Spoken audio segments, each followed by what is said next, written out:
Graça e paz da parte de Deus, nosso eterno, bondoso, bendito, amoroso Pai. E de Jesus Cristo, nosso amigo, nosso fiel, nosso bendito Salvador.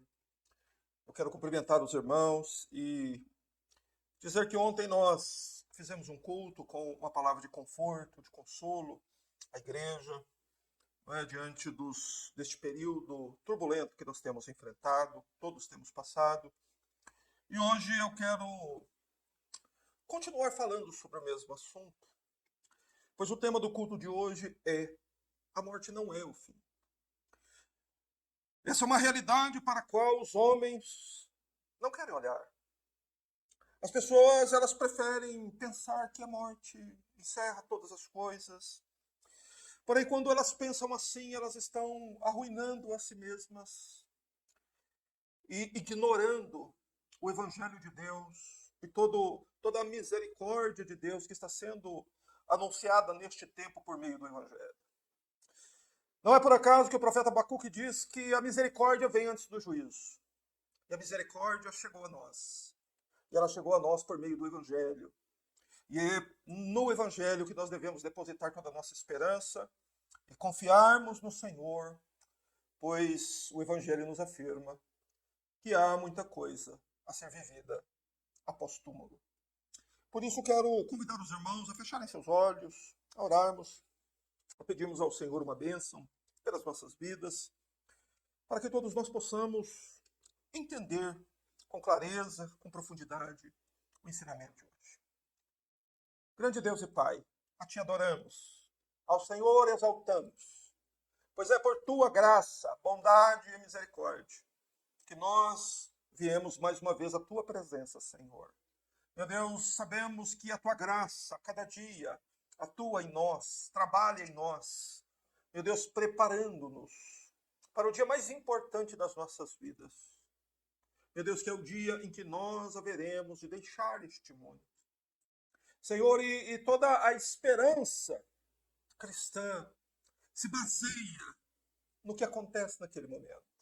Naquela hora fatídica, difícil, agônica, a qual os homens procuram evitar e não querem pensar.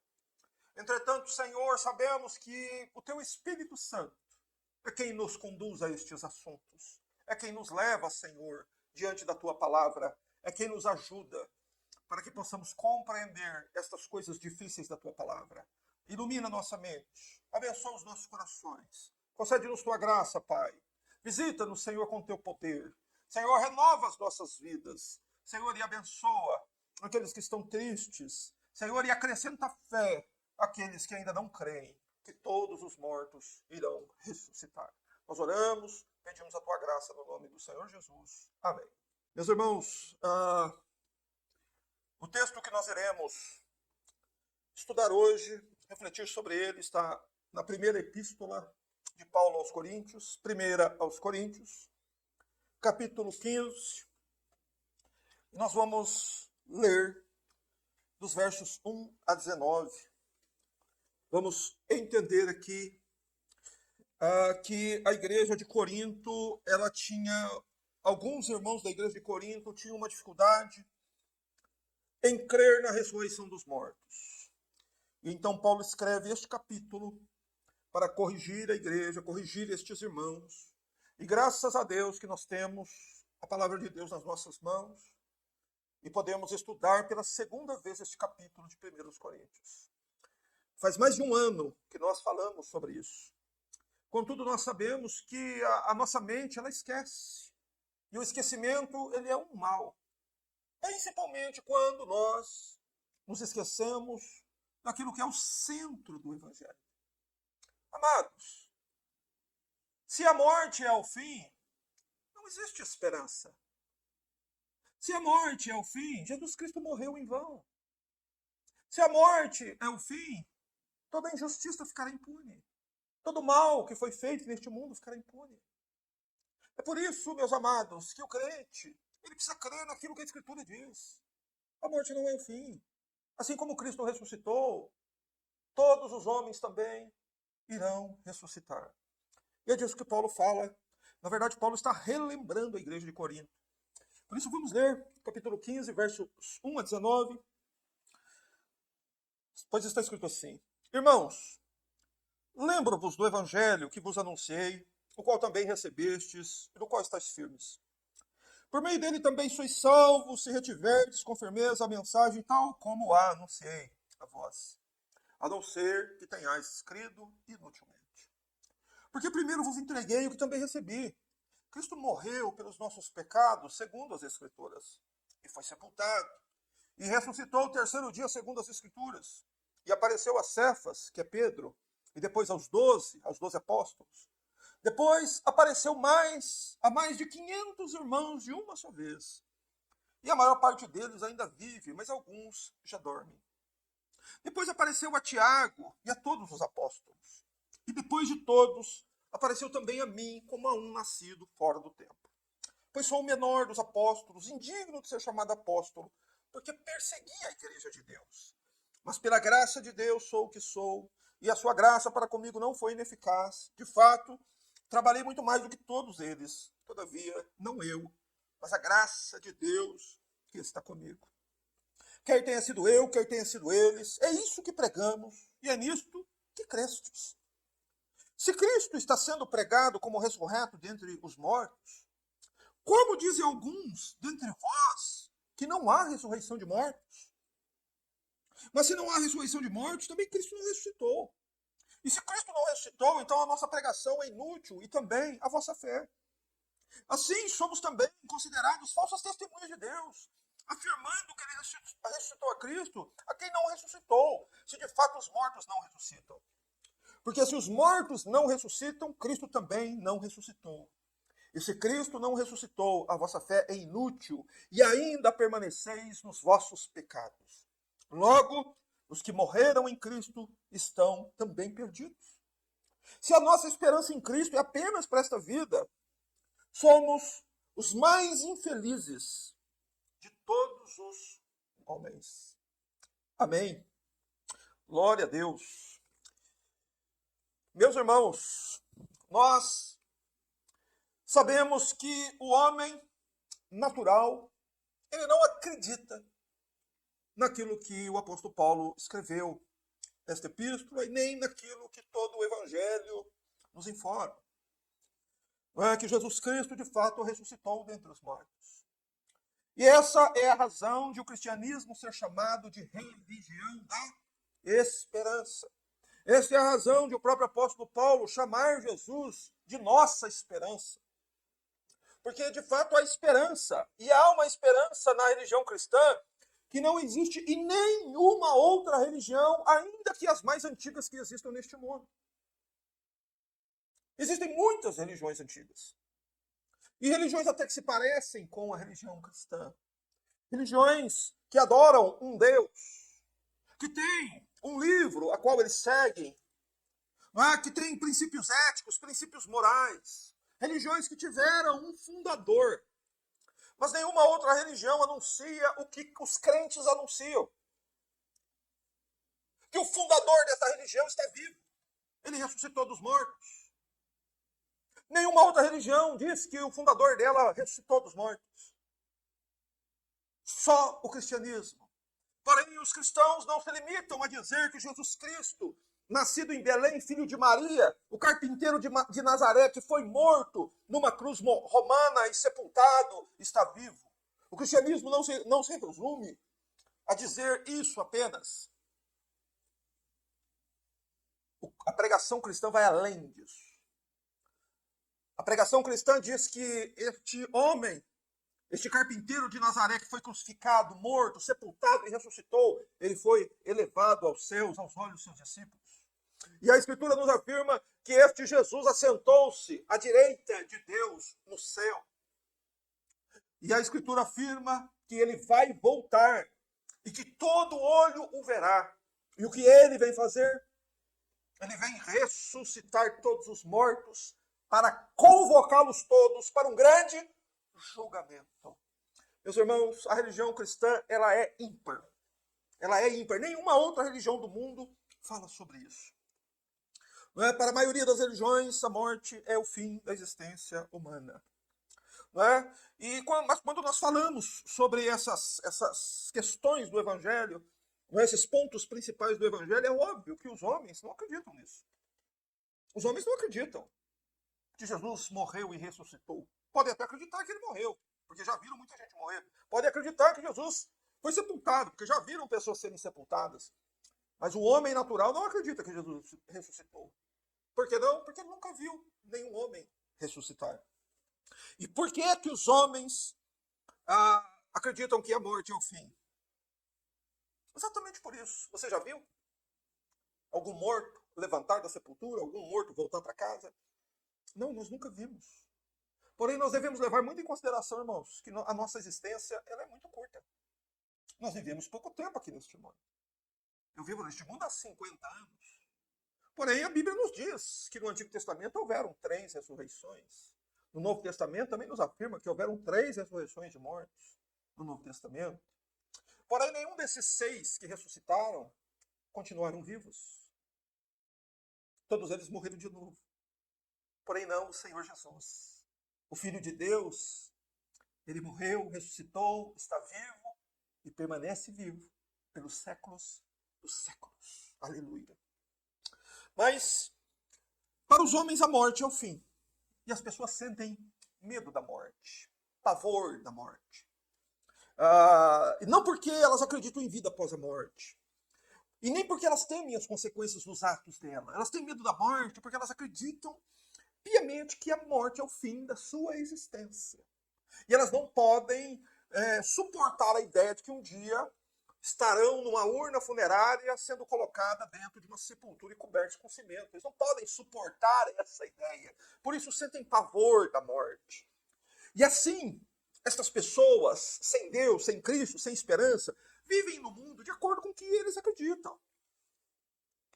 Que a vida deles se resume a um tempo, aqui neste mundo, e que eles devem aproveitar esta vida ao máximo. E elas vivem assim por quê?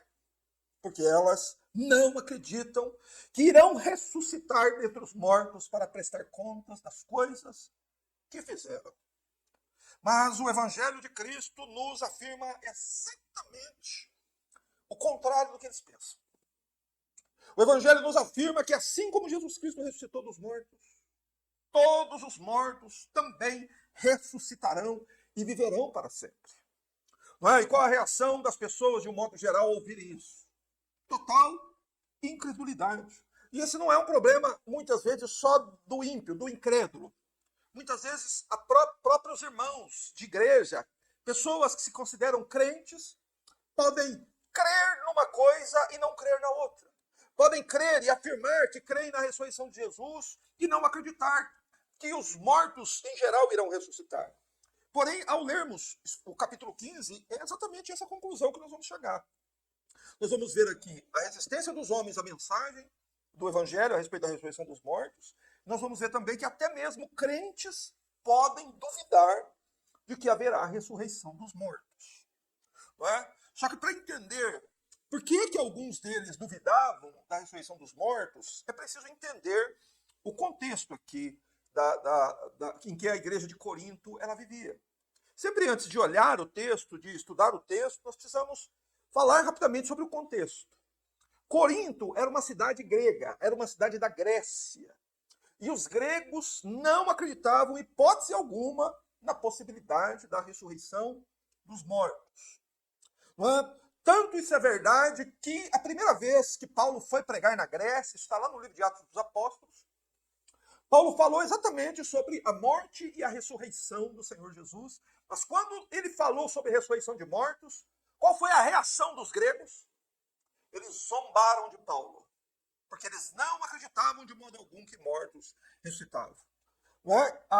E essa incredulidade dos gregos produziu na sociedade, né, de Corinto e toda a sociedade grega uma imoralidade inimaginável. Eles eram pessoas extremamente imorais. Mas é claro, a imoralidade, a incredulidade, ela produz a imoralidade. Quando a pessoa não acredita em Deus, não acredita no julgamento de Deus, não acredita na ressurreição dos mortos, Quando ela não acredita que ela vai ter que prestar conta das coisas que faz, qual a tendência da natureza humana? Se entregar aos prazeres e aos pecados.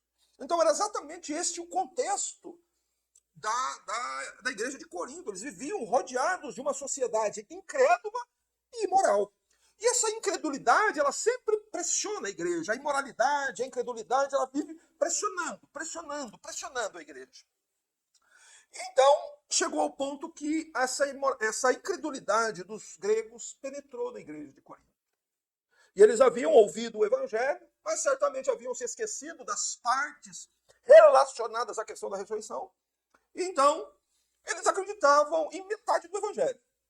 Eles acreditavam na ressurreição pessoal de Jesus, eles acreditavam nisso, eles pregavam isso, porém, alguns da igreja duvidavam da ressurreição geral dos mortos. Mas afinal, para nós irmos ao nosso estudo do texto bíblico, é possível ser um salvo, um crente verdadeiro, um crente genuíno, crendo em apenas uma parte do evangelho? A pessoa ela pode ser salva crendo que Jesus Cristo morreu e ressuscitou e descrendo e ser incrédula com relação aos demais pontos relacionados à ressurreição dos mortos? De acordo com o apóstolo Paulo, isso não é possível. Ou a pessoa crê em todo o evangelho, ou parte do evangelho não produz essa fé transformadora e salvadora. Por isso o apóstolo Paulo começa o versículo 15, o verso 1, capítulo 15, dizendo assim: irmãos, eu lembro-vos. Paulo está aqui relembrando aos irmãos aquilo que eles já haviam escutado. O mesmo estou fazendo eu hoje. Relembrando a igreja de coisas que eu já anunciei, que eu já preguei, que eu já transmiti aos irmãos. E o que foi que Paulo lembrou os crentes de Corinto? Do evangelho que vos anunciei, no qual recebestes e no qual estão firmes. Por meio dele também sois salvos, se retiverdes com firmeza a mensagem, tal como anunciei a vós, a não ser que tenha escrito inutilmente.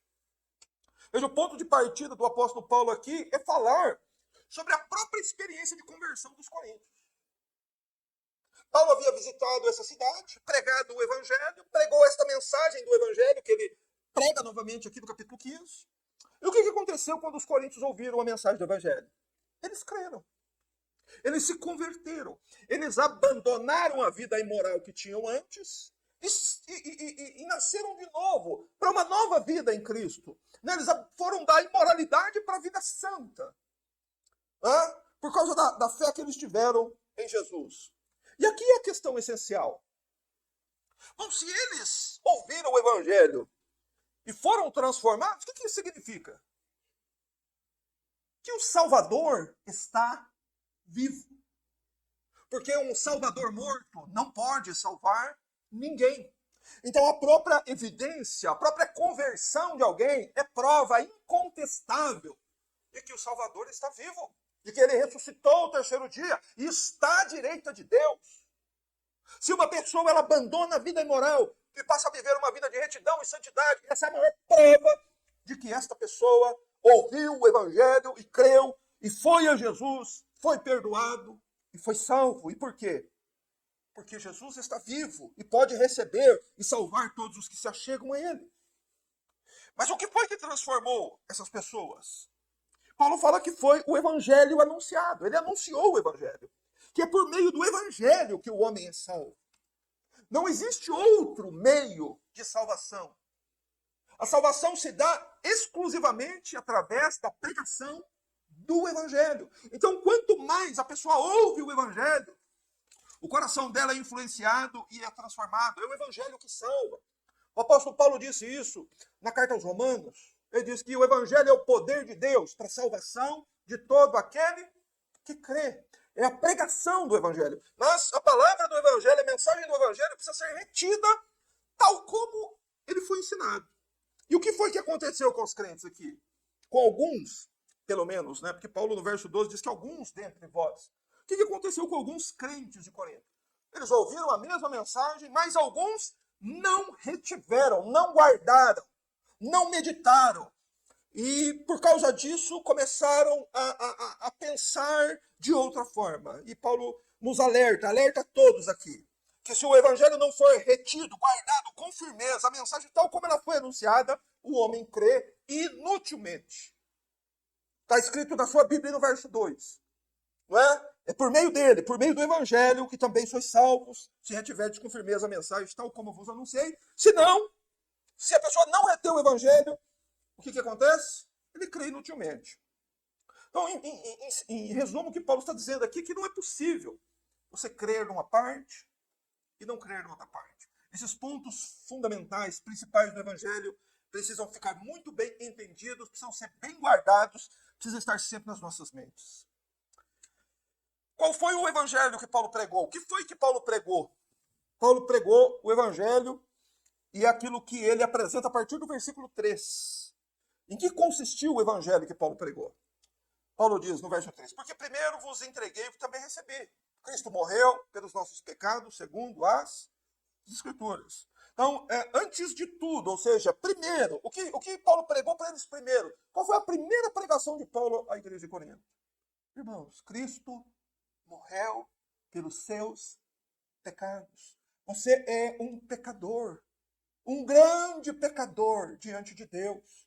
Porém, Deus enviou um cordeiro para morrer por causa dos seus pecados. Essa é a mensagem que salva. E Paulo diz, Cristo morreu pelos nossos pecados segundo as Escrituras. São as Escrituras, é a palavra de Deus que garante a realidade disso. Está escrito que foi assim mesmo, que Jesus Cristo morreu por nossos pecados. E Paulo diz mais, ele foi sepultado. Ele desceu o último degrau da humilhação, foi sepultado. José de Arimateia e Nicodemos foram lá e tiraram o corpo morto de Jesus da cruz, o enrolaram num lençol e o depositaram no sepulcro e rolaram uma pedra. Ou seja, o corpo de Jesus foi sepultado como o corpo de qualquer outro homem é sepultado. Assim foi o sepultamento do Senhor Jesus. Mas no verso 4 aí, Paulo diz, e ressuscitou ao terceiro dia, segundo as Escrituras. A Escritura nos afirma essas três coisas, claramente, irmãos. Jesus Cristo morreu, Jesus Cristo ressuscitou, e depois a Escritura nos afirma que Jesus Cristo apareceu. Ele apareceu, e você pode notar como Paulo repete essa palavra várias vezes aqui. Ele apareceu a Cefas, ou seja, Pedro, o apóstolo, viu o Senhor Jesus ressurreto. Depois ele apareceu aos 12 apóstolos juntos. Você lembra desses relatos lá nos evangelhos? Que eles no momento ficaram perplexos, e o Senhor diz, sou eu, não temas. E eles foram e tocaram no corpo do Senhor, e nesse momento que eles tocam no corpo de Jesus, então eles creem verdadeiramente que o Senhor Jesus havia ressuscitado dos mortos. Depois, no verso 6, Paulo afirma ainda que o Senhor Jesus apareceu, ressurreto, a mais de 500 irmãos de uma só vez, dos quais a maior parte deles ainda vive, mas alguns já dormiram. Ou seja, Jesus apareceu a 500 pessoas de uma só vez. E Paulo diz para os crentes de Corinto, olha, se vocês correrem lá em Jerusalém, vocês ainda vão encontrar vivos muitas pessoas que viram o Senhor Jesus ressuscitado, vivo. E Paulo cita também, no verso 7, que Jesus apareceu ressurreto a Tiago, irmão de Jesus. E por que Paulo cita Tiago aqui? Porque antes da morte e da ressurreição de Jesus, Tiago não cria em Jesus. Tiago se converteu, porque Jesus apareceu para ele. Ele viu o Senhor Jesus face a face. E por último, a última testemunha da ressurreição de Jesus, diz o apóstolo Paulo no verso 8, que foi ele mesmo. No verso 8 ele diz, e depois de todos, apareceu também a mim como a um nascido fora do seu tempo. Ou seja, Paulo está dizendo que Paulo viu Jesus. E Paulo está citando a si mesmo como testemunha da ressurreição para nos dar aqui um argumento muito forte e convincente. Quem era Paulo antes dele ver Jesus? Ele era Saulo, o maior inimigo da igreja cristã. Saulo perseguia a igreja ferozmente. Saulo estava indo à cidade de Damasco com cartas para prender, para maltratar os cristãos. E o que foi que aconteceu naquela estrada? Subitamente, Saulo vê o Senhor Jesus. E a Bíblia diz que ele cai com o rosto em terra. E quando ele levanta, ele já é um homem transformado. E agora, eis a pergunta. Paulo está mencionando isso aqui para fazer exatamente os crentes de Corinto refletir. O que foi que transformou o mais feroz inimigo da igreja no maior pregador e plantador de igrejas de todos os tempos? O que aconteceu com Paulo? Paulo viu o Senhor Jesus vivo, ressurreto. E o próprio testemunho de vida de Paulo prova que ele viu o Senhor ressurreto. Porque não haveria nada menos que isso que poderia transformar Saulo em Paulo. Ok? Então, os testemunhos, as pessoas que viram o Senhor Jesus vivo foram muitos. E nós podemos até assim inferir, né, que os crentes de Corinto, ao ouvir esse início do capítulo 15, essas pregações de Paulo, falaram: não, Paulo, está tudo bem. Nós não temos dúvidas quanto a isso. Nós cremos que Jesus morreu por nossos pecados. Nós cremos que Jesus foi sepultado. Nós cremos que o Senhor Jesus ressuscitou. Nós cremos que ele apareceu a centenas de pessoas. E nós não temos nenhuma dúvida que você viu Jesus, porque senão você não estava aqui pregando. Você estava aqui nos perseguindo. Então, os crentes poderiam dizer isso. Então, nós vamos aqui para o verso 12, porque nós vamos ver que diante disso, Paulo questiona os crentes de Corinto, dizendo: mas se Cristo está sendo pregado como ressurreto dentre os mortos, se aqui nesta igreja, se aqui vocês mesmos estão pregando que Jesus ressuscitou dos mortos, como dizem alguns dentre vós que não há ressurreição dos mortos? Você notou aqui a questão? Que é esse versículo 12 é o versículo chave de todo o capítulo, para entender todo o capítulo. Porque Paulo faz todo esse extenso ensinamento do capítulo 15 a respeito de ressurreição? Porque havia na igreja de Corinto pessoas que criam e pregavam que Jesus Cristo ressuscitou dos mortos. Só que havia lá também alguns que duvidavam que os demais mortos iriam ressuscitar. Afinal, nós devemos fazer essa pergunta para nós mesmos. É possível você crer na ressurreição de Jesus sem crer também que haverá uma ressurreição final de todos os mortos? É possível? Não, é impossível. Paulo vai agora, a partir de agora até o verso 19, apresentar as razões pelas quais é impossível. Preste atenção nesta palavra. É impossível crer numa parte da doutrina da ressurreição e descrer da outra parte. É impossível crer numa coisa e não crer na outra. Você ou crê que Cristo ressuscitou dos mortos e que todos os mortos estarão, ou você não está crendo em coisa nenhuma. Você entende? Paulo vai dizer, vai dar os argumentos daqui para frente. E são argumentos fortíssimos. Veja o verso 13. Paulo diz assim: mas se não há ressurreição dos mortos, também Cristo não ressuscitou. Paulo está dando um argumento lógico. Paulo está dizendo o seguinte: gente, pensa. Se ressurreição de mortos, de homens, não existe, então também Jesus não ressuscitou. Esse é um argumento. Se homens não podem ressuscitar, então Jesus também não ressuscitou. E por quê? Porque Jesus Cristo veio como um homem, morreu como um homem, e foi sepultado como um homem, e ressuscitou como um homem. Se homens não podem ressuscitar, então também Cristo não ressuscitou. Esse é o argumento de Paulo aqui. Você entende? Uma coisa não pode existir sem a outra. Jesus veio e tomou um corpo de carne para morrer e ressuscitar por nós, em nosso favor, em nosso lugar, irmãos. Então a ressurreição corporal de Jesus é prova de que homens ressuscitarão corporalmente. Aleluia. No verso 14, Paulo dá um segundo argumento. Paulo diz assim: e se Cristo não ressuscitou, então a nossa pregação é inútil e também a vossa fé é inútil. Se Cristo está morto, irmãos, então por que pregar o Evangelho? Pregar o Evangelho é inútil, se você está anunciando um Salvador morto. Esse argumento ele tem uma força muito grande, porque você deve se lembrar que os crentes de Corinto, eles se converteram. Eles eram pessoas convertidas, genuínos crentes, pelo menos a maior parte deles. E Paulo está dizendo, se Cristo não ressuscitou, a nossa pregação é inútil, a nossa pregação não vai salvar ninguém, mas a nossa pregação salvou muitos de vocês. Isso é prova de que Cristo está vivo e é poderoso para salvar. Não é? Porque um Salvador morto é incapaz de salvar. Se eles foram a Jesus, se a pregação do Evangelho trouxe fé, transformou o coração deles, é porque Jesus está vivo.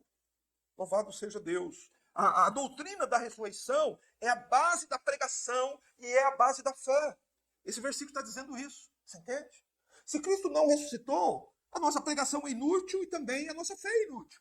Mas se Cristo ressuscitou, a nossa pregação não é inútil e a nossa fé não é inútil. Você entendeu o argumento de Paulo?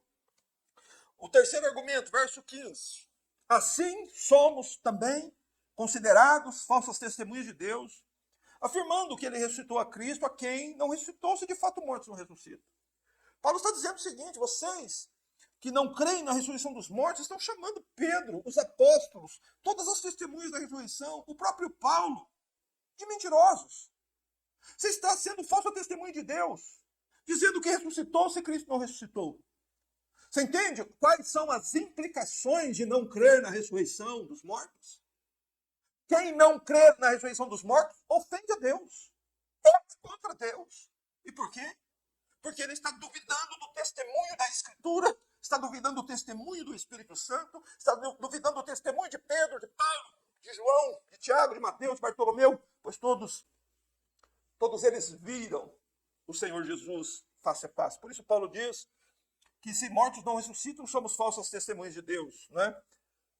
E o quarto argumento, versos 16 a 18, ele diz: porque se os mortos não ressuscitam, Cristo também não ressuscitou. E se Cristo não ressuscitou, a vossa fé é inútil, e ainda estáis em vossos pecados. Logo, os que morreram em Cristo também estão perdidos. Veja as consequências. Né? Lógicas, são consequências lógicas da pessoa não crer na ressurreição dos mortos. Se você não crê que mortos ressuscitam, você não crê que Cristo ressuscitou também. Pois é impossível uma coisa sem a outra. Paulo está dizendo, uma coisa depende da outra. Que Cristo ressuscitou exatamente para que os homens possam ressuscitar. Por isso, no próprio capítulo 15, aqui, o apóstolo Paulo chama o Senhor Jesus de as primícias dos que dormem. Quer dizer que Jesus foi o primeiro a ressuscitar dentro de uma grande colheita. Não é? Cristo foi como um feixe colhido quando ele foi ressuscitado, mas aquele feixe colhido antecipadamente revela que há uma colheita muito maior para ser feita. Então a ressurreição de Jesus aponta para isso. Quando olhamos para a ressurreição de Jesus, é a prova de que os mortos também ressuscitarão. E vejam o que Paulo diz. No verso 17, se Cristo não ressuscitou, a vossa fé é inútil, e você ainda permanece nos seus pecados. Você não foi perdoado. Não é? Se Cristo não ressuscitou, nunca mais veremos nossos queridos que dormiram com Cristo. Ele diz aí, logo os que morreram em Cristo também estão perdidos. Toda a nossa esperança, amados irmãos, é depositada sobre esta verdade, sobre esta realidade. Mortos ressuscitam, graças a Deus. Louvado seja Deus.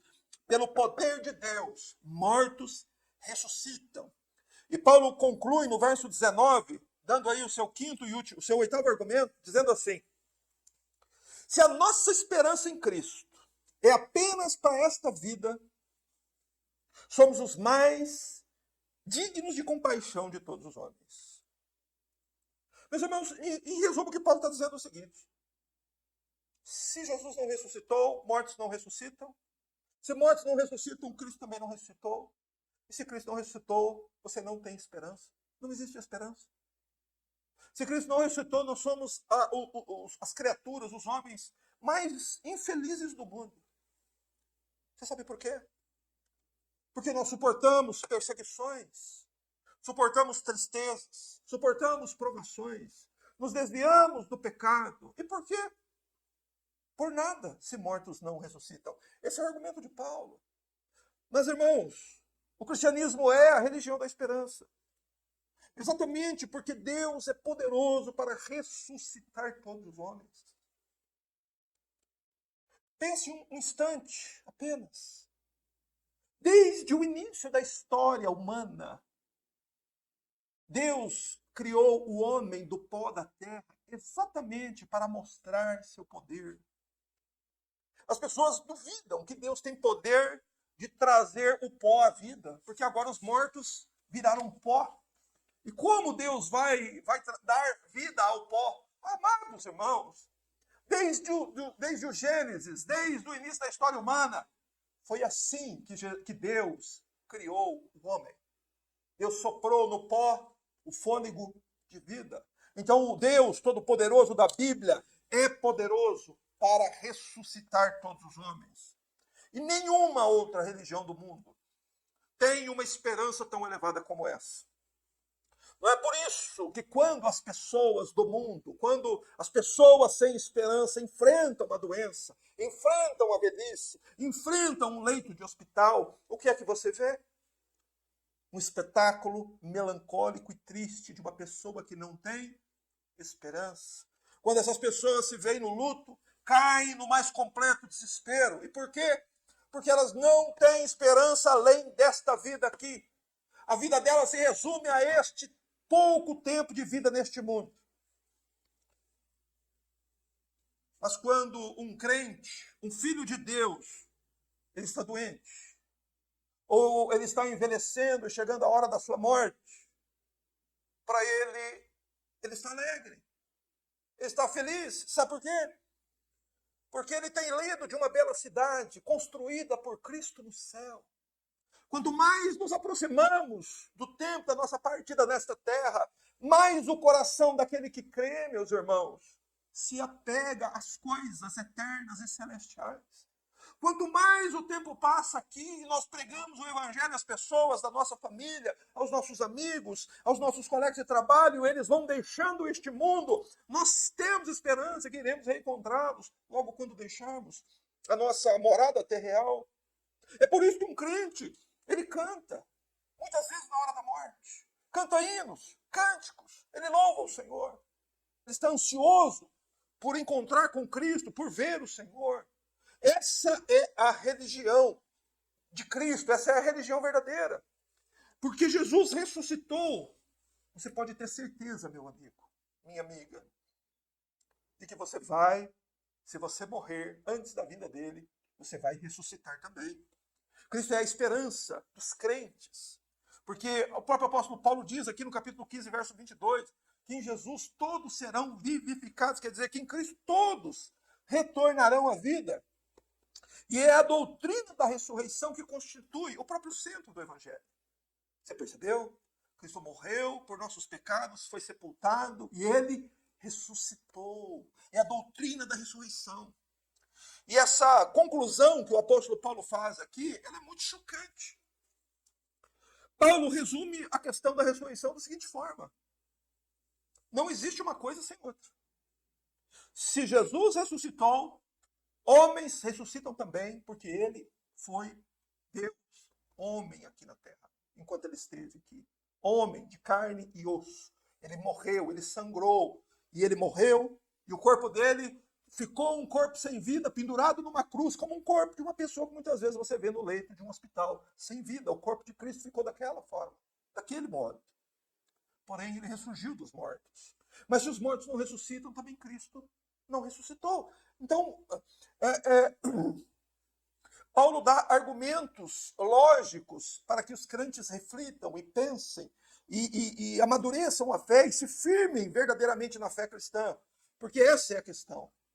A ressurreição de Cristo prova que Deus aceitou o sacrifício dele. A ressurreição de Cristo prova que Deus perdoa pecadores. Isso é uma excelente notícia para nós. A ressurreição de Cristo mostra que ele é Deus e está à direita de Deus no céu. E a ressurreição dele prova que todos os mortos ressuscitarão com corpos, assim como ele ressuscitou. Como o corpo dele foi uma ressurreição corpórea, assim será a ressurreição dos mortos no dia final. E prova também que aquilo que o Evangelho nos diz, que por fim, os mortos ressuscitados, todos irão ter que encarar o juízo. E prova também que há eternidade, irmãos.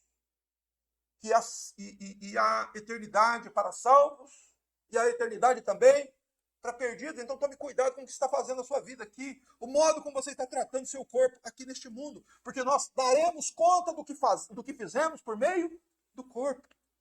Este corpo que nos foi dado deve ser mantido em santidade. Devemos nos afastar de tudo que é mal, mantendo o nosso próprio corpo, nossa própria mente, nossa própria alma, né, irrepreensíveis diante de Deus para o dia do Senhor. E eu quero encerrar mostrando para os irmãos o quanto essa doutrina da ressurreição é capaz de transformar os que creem. O quanto você crer de todo o coração na doutrina da ressurreição dos mortos transforma os que creem. Lembra dos apóstolos, dos 12 apóstolos a quais Cristo apareceu a eles, que Paulo menciona aqui? Você lembra desses apóstolos? André, lembra o nome deles? André, Tiago, Mateus, Bartolomeu, Filipe, Matias. O que aconteceu com eles? Quando eles viram o Senhor Jesus ressuscitar. Eu vou citar para os irmãos, para não ser muito, para não prolongar muito, mas eu quero citar para os irmãos como foi o fim da vida de alguns desses apóstolos que viram o Senhor e, portanto, creram na doutrina da ressurreição. André, que foi o irmão de Pedro, ele foi pregar na Ásia e lá ele morreu crucificado. André, irmão de Pedro. Tiago, filho de Alfeu, apóstolo de Jesus, morreu apedrejado. Mateus, o escritor do Evangelho de Mateus, foi morto quando foi pregar na África. Bartolomeu, chamado também de Natanael na Bíblia, ele foi pregar o Evangelho na Arábia e terminou o seu ministério na Índia, onde Bartolomeu foi esfolado vivo. Eles arrancaram a pele do corpo dele enquanto ele ainda estava vivo. Filipe morreu enforcado num templo na cidade de Herápolis, que hoje fica na Turquia. E Matias, que foi o sucessor de Judas Iscariotes, morreu apedrejado e depois foi decapitado. Irmãos, diante deste relato do fim da vida de algum desses apóstolos, nós devemos refletir.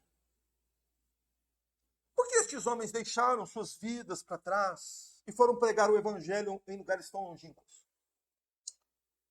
Por que eles se sujeitaram a esses tipos de morte tão brutais a qual eles foram submetidos? Será que eles morreram inutilmente? Será que eles desperdiçaram suas vidas? Será que Bartolomeu, que foi esfolado vivo, isso foi inútil? Os homens que fizeram isso com ele, não vai acontecer nada com eles? Meus irmãos, eles não desperdiçaram suas vidas. Por que eles agiram assim? Porque eles creram que mortos ressuscitam. Louvado seja Deus. Eles creram, eles viram um Salvador ressurreto. E eles creram na ressurreição dos mortos. E por isso, por crer na ressurreição dos mortos, eles não tiveram esta vida presente como preciosa, mas desprezaram esta vida, rejeitaram esta vida, esperando a vida que está por vir. Por isso saíram para pregar, e mesmo ao custo da própria vida, não voltaram atrás. Eles viveram e morreram pela fé na verdade do Evangelho. Cristo morreu pelos pecados deles e foi sepultado, mas ele ressuscitou e está vivo para sempre. E chegará o dia em que os corpos destes homens ressurgirão dos túmulos e eles estarão vivos novamente e por toda a eternidade e assim toda a humanidade. Meus irmãos, eles acreditaram, eles creram. Assim como os crentes de Corinto, a primeira vez de ouvir o Evangelho, creram, eles creram, mas eles não voltaram atrás. Vai chegar o dia em que eles vão ressurgir dos túmulos para receber a coroa da vida. O Evangelho promete isso.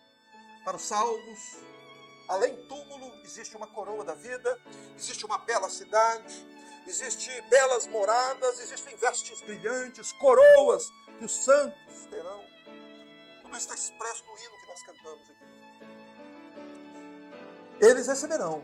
Mas a pergunta que eu faço aqui, encerro, é a seguinte: e nós? O que receberemos do Senhor no dia da ressurreição? Feche seus olhos. Reflita. sobre o seu estado, sobre sua condição, sobre o que você está fazendo pelo Evangelho hoje. Grande Deus e Pai, ao Senhor damos glória, pois cremos, Senhor, que Tu és o Criador da terra e do céu, dos homens e dos anjos. Nós cremos, Senhor, que todo este belo e vasto planeta no qual habitamos, essa atmosfera, os mares, as florestas, os rios, as montanhas, todas são obras Tuas, Senhor, criados por Tua vontade e pela Tua sabedoria. Damos graças a Deus pela lua, pelas estrelas, por este vasto universo, meu Deus, que está diante, sob as nossas cabeças, que também foi criado pelo Senhor, um universo tão grande, que a mente humana tem dificuldade de compreender a vastidão, a grandeza, Senhor Deus, e a quantidade de coisas que foram criadas. Senhor, e de modo algum, duvidamos que o Senhor é poderoso para ressuscitar todos os mortos. Pois, Senhor, não há fim para o teu poder, Tu és todo poderoso. E o Senhor cumprirá a tua palavra. O Senhor é fiel. O Senhor dará a vida eterna àqueles que creram no Evangelho. E o Senhor condenará aqueles que não creram. Meu Deus do céu, abençoa a cada alma que nos ouve nesta noite, para que todos nós tenhamos corações crentes, possamos viver para servir a Jesus, possamos viver como viveram, Senhor, aqueles cristãos do passado, aquele povo separado, que não tinha sua vida por preciosa, mas que deixaram tudo de lado para servir ao Senhor da glória.